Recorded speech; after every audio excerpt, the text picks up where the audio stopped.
Our topic today is the importance of soul receptivity.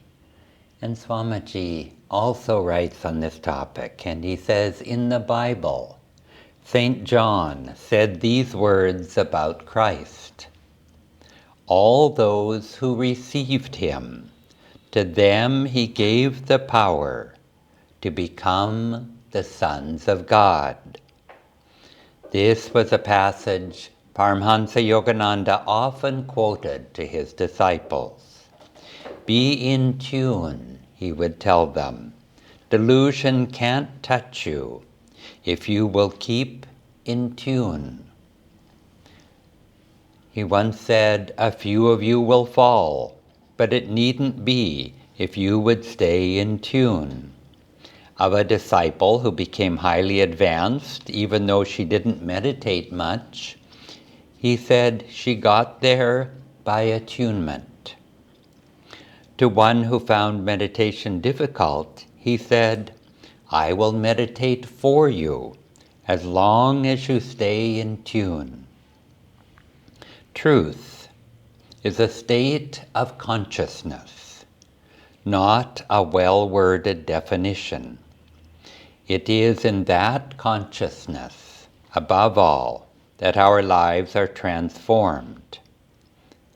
Therefore, the Bhagavad Gita says, to those who are attached only to me and worship me with love, I impart that discernment of wisdom by which they attain me completely.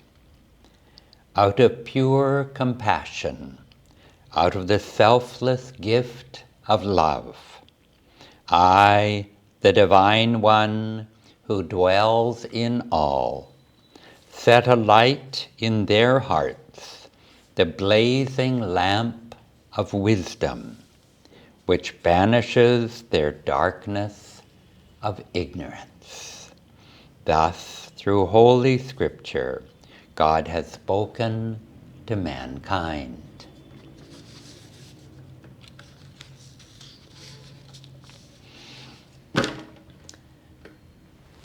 If we're interacting daily with the material world around us, as we are, then the words I just read may sound like a foreign language. But the principles of receptivity and attunement are really universal and practical. An example, I had been at Ananda Village just a few months when Swamiji was planning to make a recording, and he needed a group of singers. And he asked me, can you sing? And I didn't quite know the answer to that. And if I could sing, could I sing well? I just didn't know. And then he asked a couple of my friends and if I could sing. I said, well, yes, they said. In other words, they knew that I loved the bhajans. They knew that I sort of blended my voice with the others, at least that I wasn't standing out of tune. And I know an Ananda devotee who helps people to train their voices. And he said that many people think that they just can't sing. And he said this is a false perception, that almost everybody can sing well. It's just a matter of a little awareness and training. And one key to training is enjoying the music and to simply listen and attuning to that music. And then naturally we want to imitate, we want to sing along, and it comes naturally. And in a similar way we can learn to listen and attune ourselves to any subject. Swamiji tells the story of when he was a schoolboy and he had an exam in the Greek language, and he hadn't studied and he didn't have time to memorize many of the answers. And so he said to himself, he affirmed very strongly, he pushed aside all of the doubts that he had, and he tried to focus one-pointedly, and he affirmed very strongly, I am a Greek. And with the power of that focus and affirmation, he tuned into the consciousness of being Greek. And by that attunement, then, the rhythms of the language came naturally from that. And as it turned out, only 2 students passed that exam that day, and he happened to be one of them, even though he hadn't studied in the traditional way. And how can we have more attunement, more receptivity to the divine within us? We need to make room to receive. And some people refuse to have clutter in their closet. And if they buy one thing new, then they tell themselves they have to give away something else in the closet, something old, to make room. And friends of mine, a couple, they used to collect murtis of Ganesha. And large ones, small ones, they had 108 of them, but only 108. And so if someone gave them a new murti, then they gave away one of the old ones to maintain that, to make room for the new one. And likewise, when we remove the doubts that paralyze, that block our progress, then we automatically make room for God in our hearts. It's like we clean our mental inbox of all of the messages that say, I must, I should, I can't, I won't, that limit ourselves, that limit our receptivity and expansion.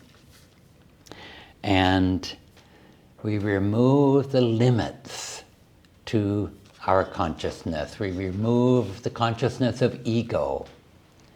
Rajarsi Janakananda, the chief disciple of Yogananda Ji, he said, when the ego steps in, God steps out. And when the ego steps out, then God steps in. There isn't room for them both. And so to receive, we need to empty our cup, to hold our cup upright, to receive that consciousness. Swamiji once, he told the story of once he prayed silently to Yogananda Ji. He prayed, teach me to love you as you love me in the same way.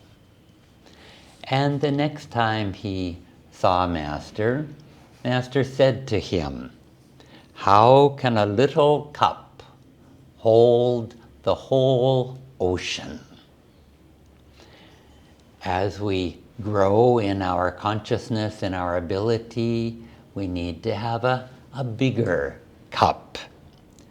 And the more we expand our consciousness, the more we create space, the more we make room for God's consciousness, for that divine grace to enter into us and to fill us.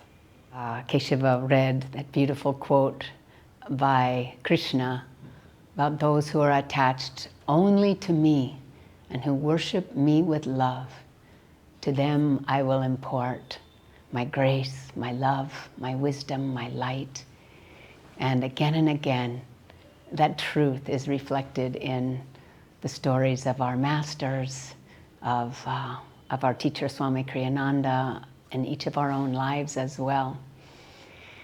One of the more popular stories about one of the more popular stories in the Autobiography of a Yogi is when, actually it's preceded by the part where Yogananda is wandering in the hills and then finds the great saint Ram Gopal Muzandar. And while Mukunda, while young Yogananda is basking in the bliss of this great saint, he asks him, "Sir, won't you please give me samadhi?" And Ram Gopal replies, "Well, that would be very nice, but that needs to come to you from your guru, from your true guru." And so not very long after that, Yogananda was meditating rather restlessly in Sri Yukteswar's ashram, and Sri Yukteswar called him down and touched him on the heart and gave him the experience of samadhi, which is written about in the chapter on cosmic consciousness in the Autobiography. And isn't that nice that Ram Gopal Muzandar knew that freedom, liberation, can only come to us, to the devotee, to the disciple, through his guru. And Sri Yukteswar then gave that to Master, and Master has taught us all along, true liberation and freedom will only come through attunement with the guru. Another wonderful story in the Autobiography is when Yogananda is very young and he's sick with Asiatic cholera, and the doctors have said they can do no more for him, and his family was fearing for his life. And Yogananda's mother came to him with a picture of her guru, Lahiri Mahashaya, and said, "Bow down mentally." He was too weak to even bow down physically, bow down mentally to Lahiri Mahashaya. And Yogananda did. And there was a flash of light that came through the photograph and instantly healed our guru. And Master tells us that it was the faith and the love of his mother for her guru that drew that grace, that drew that light, that healing light of love from the guru. Her love, her faith in her guru. We just chanted that chant, "When thy song flows through me." In the West, and I'm sure here too, whenever you hear a symphony concert, you will always hear the first violinist play the note of A. This is before the concert begins. And then when the first violinist plays that loud note of A, then all the other musicians attune their instruments to that one note that has been played, the maestro's keynote. And that's really what the guru is doing for us. He's playing that master note, that keynote, and all of his chelas need to get in tune with that note, so that, just like the orchestra, they can play beautifully and in tune and harmoniously together. So when we attune ourselves to that note, can open ourselves to the flow of the guru through us, that note, his song, flowing through us, but also harmoniously live with each other and to follow the life that he is guiding us through that note if we're attuning to it. And just recently, you may know that I was in the United States with my mother. My stepfather passed away, so I went on very short notice and went over to be with my mother.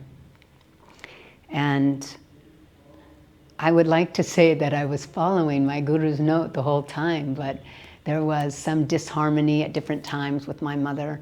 I think that I was trying to tune myself instead of letting the guru tune me.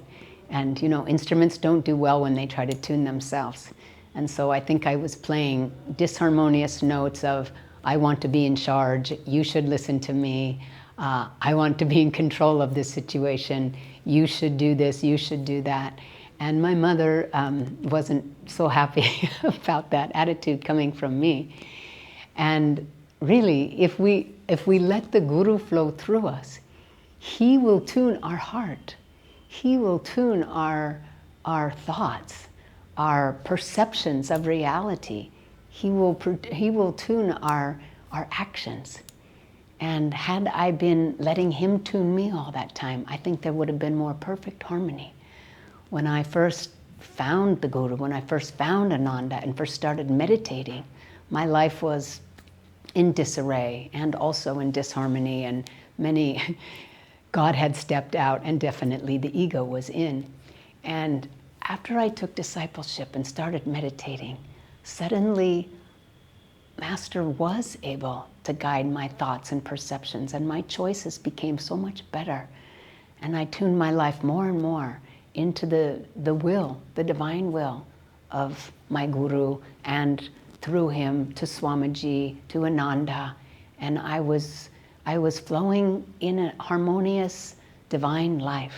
And so this situation back with my mother sort of made me rewind for several years. I think my maturity digressed when I suddenly was in an old family situation for 3 months straight, and just realized how important it is that we offer ourselves as disciples and understand that we can't tune ourselves. We have to let the Guru tune us. And those moments of disharmony, it hurt my heart. And I was feeling like I was being misunderstood, and maybe wasn't feeling that love from my mother that I was hoping to feel, and reminded me of the chant by Master, "Where is there true loving love? Where is there truly loving me? There I long to be." And where is that? That's in the presence of the Guru, in the presence of Divine Mother, of God. So that is the most important presence that we need in our heartstrings, guiding our lives. And so when I had that humility and understood that I needed to stop tuning myself and let the Guru tune me, then suddenly I could just bow at his feet and say, "Here, I give you this, my willpower, my way that I think it needs to be done. Let me open myself to your flow, to your guidance in my life." And how to really tune into that guidance, how to receive it, how to feel the love, the guidance, the direction, the perceptions that the Guru is sending us in stillness. Swami says it's only in perfect stillness that we can experience God's presence, that we can experience that infinite presence. In the scriptures it says, "Be still and know that I am God." So we need that stillness. And of course, that's what the Gurus have given us, the techniques of achieving that stillness, of how to still our restless mind, move beyond our desires, to purify our hearts. During the fire ceremony this morning, I was just trying to feel that fire, just purifying my heart of dross, of my own pettiness, of my desires, of my attachment to other things other than God and Guru. And so that stillness we can achieve in meditation, through Kriya, through Hangsa, through Om, all our techniques. And yet they give us these techniques. But look at Yogananda received samadhi on a particularly restless meditation day. So it's not the techniques, it's the love. And that love can be known in stillness. We must learn to still our hearts so we can be open to receiving that love, to giving that love. Lord, I am thine. Lord, I am thine. I offer this at your feet.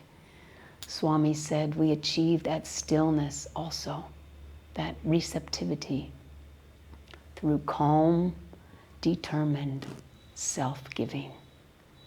We need to give of ourselves.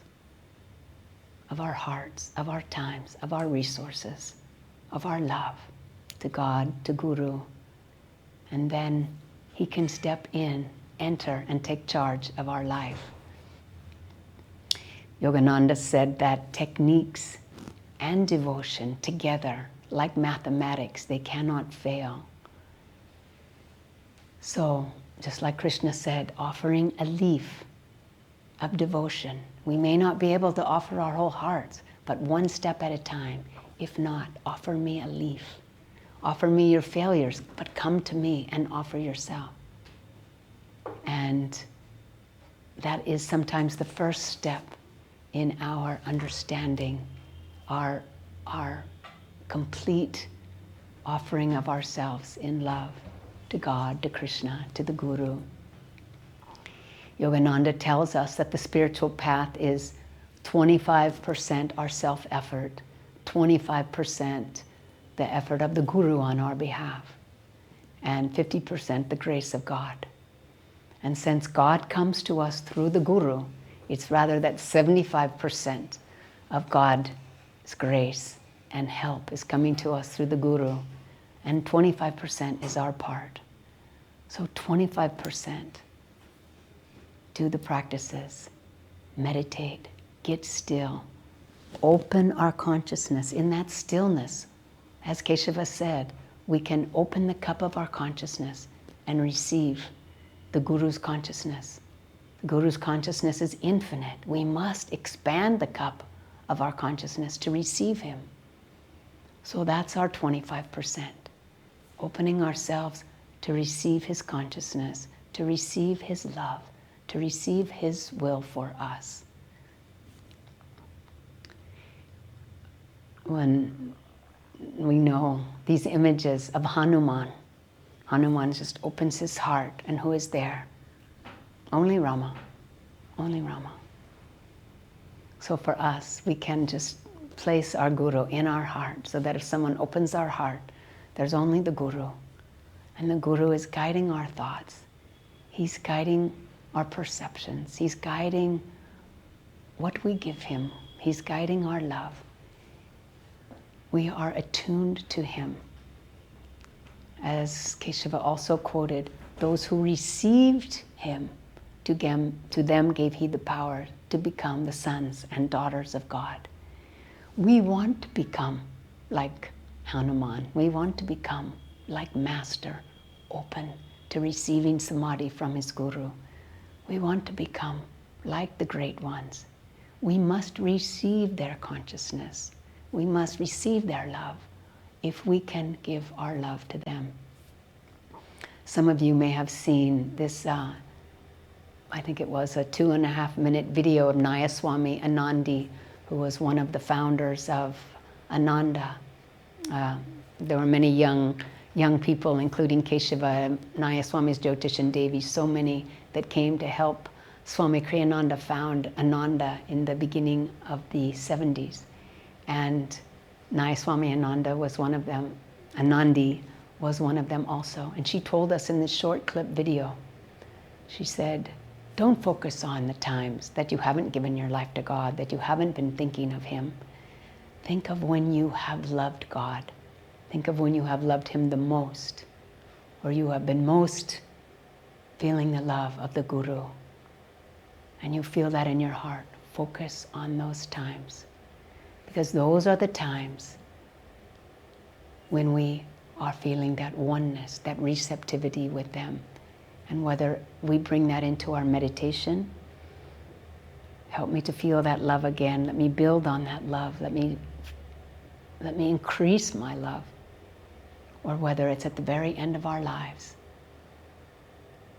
when we are attached only to him, when we love only him, then they can take away our delusions, give us the light of wisdom, and we will become like them.